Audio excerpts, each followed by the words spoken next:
We were lied to about Mr. Krabs. For nearly 30 years, his greed was treated like a harmless joke. 62 cents. I'll take the money. But when you put the pieces together, he turns into something much darker. Because the second you start tracking the money, you see exactly how he took an entire city hostage. And behind the doors of the Krusty Krabs, Mr. Krabs is running the ultimate scam. And it starts with SpongeBob's Paycheck. Back in 1999, we saw him earn $7 sand a week, roughly $1.40 a day. But 6 years later, he casually reveals something very different. Another day, another nickel.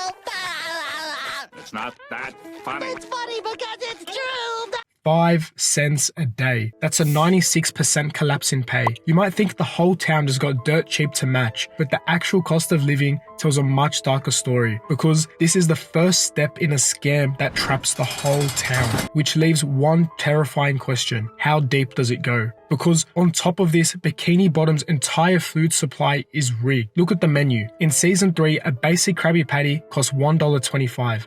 By season 7, Mr. Krabs quietly updates the board and the new price, $4.50. This is a 260% increase. For context, real world inflation over that same time stretch was only 21%. So this is not normal price growth. It is something much worse, because in any normal town, this would never happen. If one restaurant gets too expensive, people will just go somewhere else. But in the Krusty Krab, people just keep paying. And the only other confirmed price in the whole town reveals something dark. Surviving in Bikini Bottom is mathematically impossible. Across the entire show, we get the exact cost of one single grocery item, which is a raw scallop on sale for 15 cents. That sounds cheap until you stop measuring it in money and start measuring it in labor. At his confirmed pay of 5 cents a day, SpongeBob has to work 3 full days just to afford one single discounted scallop. But if he wants to eat the meal, he spends all day cooking. A single $4.50 Krabby Patty will cost him 90 straight days of work. 3 months of work for one burger. And the scariest part, the entire town functions like this,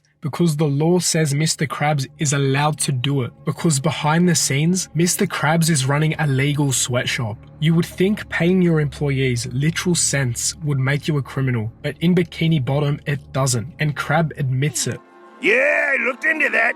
Apparently, it's illegal, and I lose my vendor's license. This sounds like a throwaway joke, but it's actually one of the most revealing lines in the entire series. He researched the law and found the absolute lowest wage he could legally get away with and built his whole business around it. And if this is the standard for every boss in town, then how does anyone have $1 to their name? Bikini Bottom is drowning in permanent debt. Look at Bubble Bass. He doesn't just buy a Krabby Patty, he puts it on a tab. Extra pickles. Put it on my tab.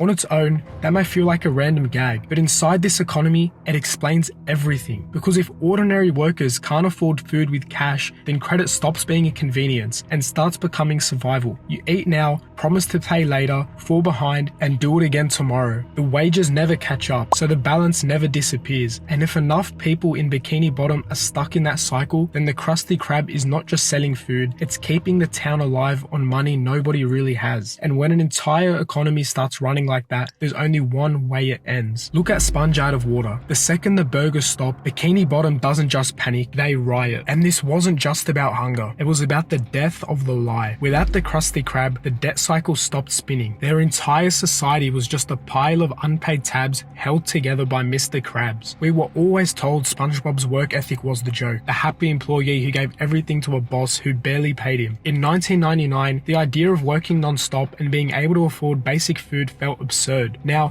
look around. Expensive groceries, stagnant wages, people leaning on credit just to survive. The writers likely never intended it to be this deep, but as the world changed, that joke became reality. Mr. Krabs isn't just a character anymore, he's the system, and we're the ones living in it.